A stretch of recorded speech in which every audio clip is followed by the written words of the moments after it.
Kodėl mus taip stipriai traukia istorijos, kuriuose kiekvienas pėdsakas veda į dar didesnę nežinomybę? Atsakyti galima lengvai. Detektyviniai galvosūkiai mus žavi ne tik dėl noro sužinoti, kas yra žudikas. Mus traukia tai, kas slepiasi už uždarų durų, ką žmonės yra pasirengę padaryti, kad nuslėptų savo tamsiausias paslaptis ir liktų nepastebėti. Šiuolaikiniai detektyvai tai ne tik nusikaltimų tyrimai, bet ir sudėtingi psichologiniai procesai, kuriuose nusikaltimo paslaptis narpliojamas per gilius veikėjų vidinius konfliktus, išgyvenimus ir praeities klaidas. Su jumis sveikinasi Kinomanija.lt ir šiandien mes pasinersime į sunkius kriminalinius nusikaltimus tyrinėjančių detektyvų pasaulį. This is DC, Slim. You might not even see your arrangements. Kriminalinės dramos Cross veiksmas vyksta socialinių kontrastų draskomame Vašingtone.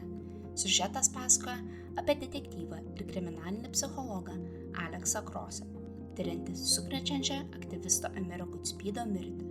Nors pirmoji mirties versija yra pateikiama kaip narkotikų perdozavimas, atliktas skrodimas atskleidžia siaubingai skaudžią tiesą. Amiras buvo kankinamas ir prievarta maitinamas kiauliena, kas prieštarauja jo religiniams nusistatymams. Aleksas Crossas nėra tik tipinis policininkas, kurį dažniausiai vaizduoja televizijos laidos. Jis pasitelkia unikalius metodus, ne tik analizuojant įkalčius, bet ir meistriškai, psichologiškai moka paveikti tariamuosius, manipuliuodamas jų silpnybėmis ar net išnaudodamas rasinius aspektus savo naudai tam, kad pavyktų išgauti tiesą. Tyrėjui tenka susidurti su įtakingu Vašingtono elito atstovu Edu Ramziu, kuris pasirodo turi paslapčių susijusių su nužudymu. Reverend Lewis, can you tell us about the murder last night? Šis britų kūrinys sugrąžino žiūrovus į klasikinių detektyvų pradžią mažame Anglijos miestelyje Champtonse. Serialas, sukurtas pagal dvasininko Richardo Coleso romaną, pasakoja apie kunigą Danielį Clementą, kuris bando suvaldyti parapijos ramybę tarp kasdienių intrigų. Tačiau ramus gyvenimas miestelyje pasikeičia, kai bažnyčioje aptinkamas nužudyto parapijiečio kūnas.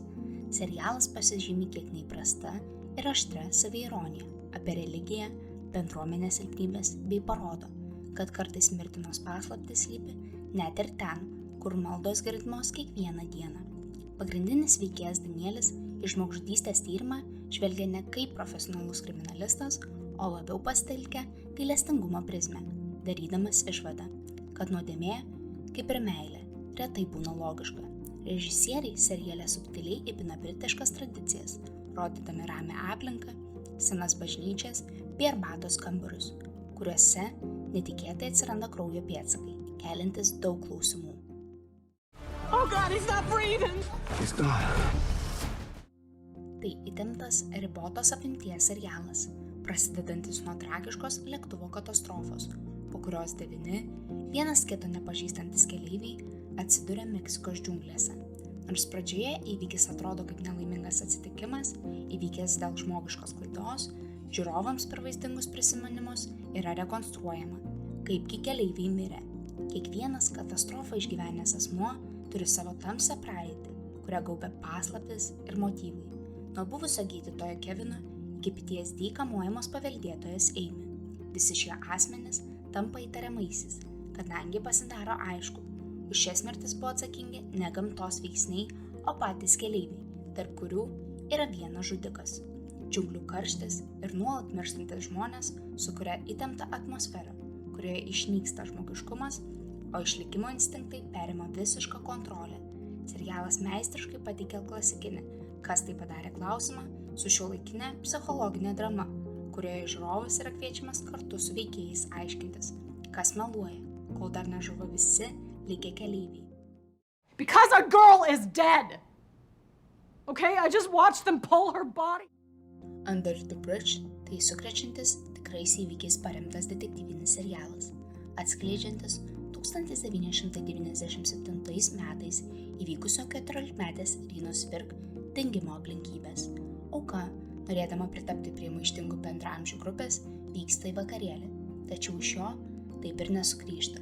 Serialas remiasi rašytojos Rebecca Godfrey ir vietos policijos pareigūnės perspektyvomis, kurių vaidmenis įtikinamai įkūnija Riley Keough ir Lily Gladstone. Tyrėjos pamažu išnarpliojo į bylą įsipainiojusių paauglių pasaulį, kurio žiaurumas ir motyvai gali šokiruoti net ir daug ko mačiusius žiūrovus. Rinos nužudimo detalės miesteliui atskleidžia skaudžią tiesą, kad kartais pavojus gali slypėti net ir jaunų merginų apsuptyje, o žiaurumas slypi net ir tarp labai jaunų žmonių.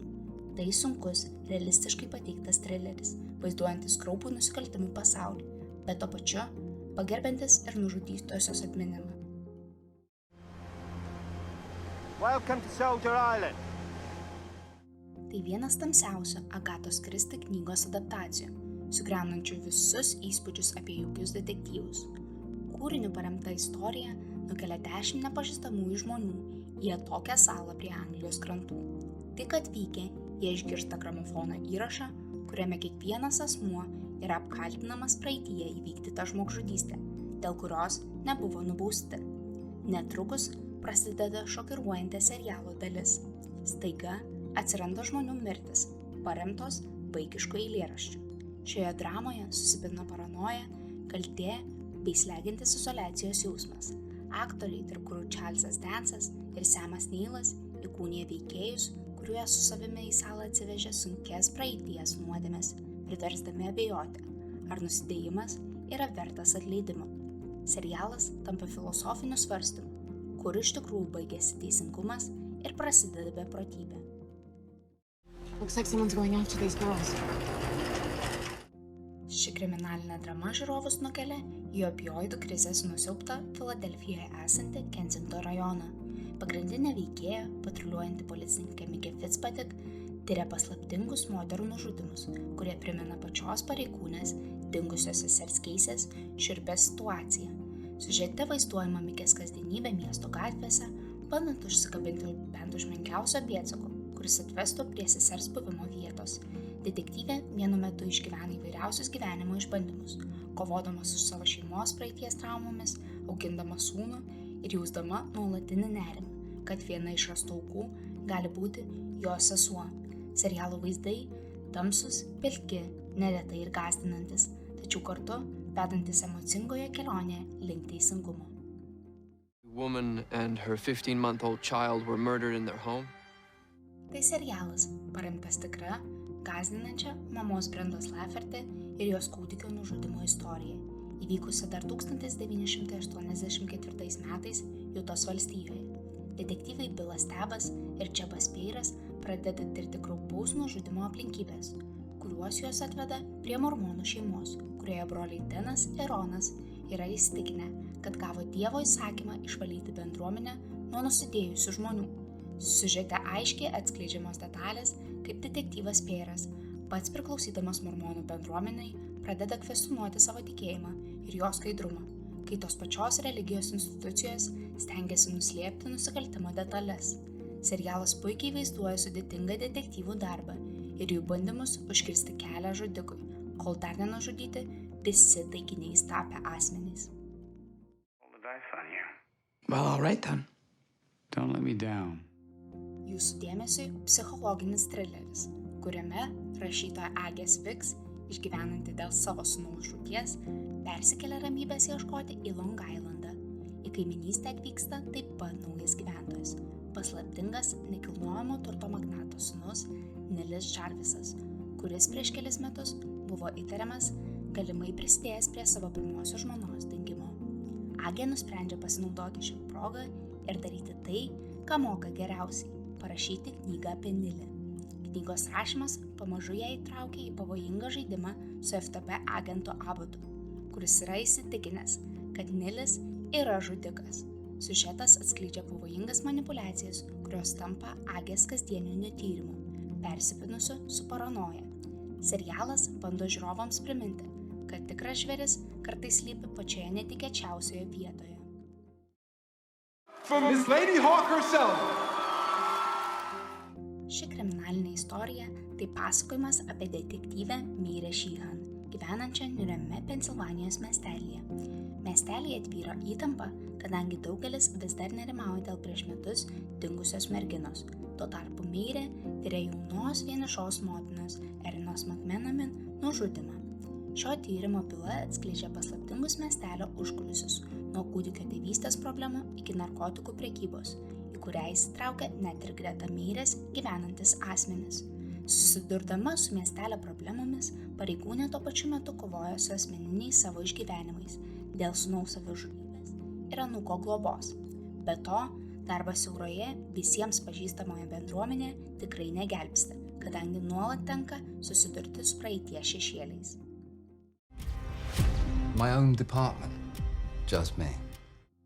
Skandinaviškas noir stiliaus detektyvas perkelia veiksmą į tamsų ir lietaus kamuojamą Edinburgą. Detektyvas Karlas po patirtos traumos per susišaudymo tarnybos metu yra paskiriamas dirbti apleistų bylų skyriuje, įsikūrusiame policijos nuovados Rūsyje. Detektyvas savo darbą pradeda nuo tyrimo apie mįslingai prieš 4 metus dingusią advokatę Merit Lingard, į pagalbą pasitelkdamas iš Sirijos atvykusią asistentą Framą bei darboje sudavusią kolegę Rose. Tyrėjas atranda šokiruojančią paslaptį, kuri net akyliausius žiūrovus gali nustebinti. Dingusi advokatė galimai nėra mirusi. Kiekvienoje serijoje atskleidžiami vis nauji įkalčiai susiję su praeities įvykiais, o Karlas Morkas rizikuoja viskuo, kad galėtų išgelbėti šiurpaus nusikaltimo auką. Su jumis buvo kinomanija.lt. Tikimės, kad čia 10 įtemptų detektyvinių serialų padės jums atrasti naujų mįslių ir vakarus prie ekrano praleisite dar įsimintiniau. Nepamirškite paspausti mygtuką patinka ir parašyti komentaruose, kuris serialas jums pasirodė įsimintiniausias, bei kokius kūrinius vertėtų apžvelgti kitą kartą. Sekite filmų ir serialų naujienas kinomanija.lt portale ir socialiniuose tinkluose. Iki kitų kartų.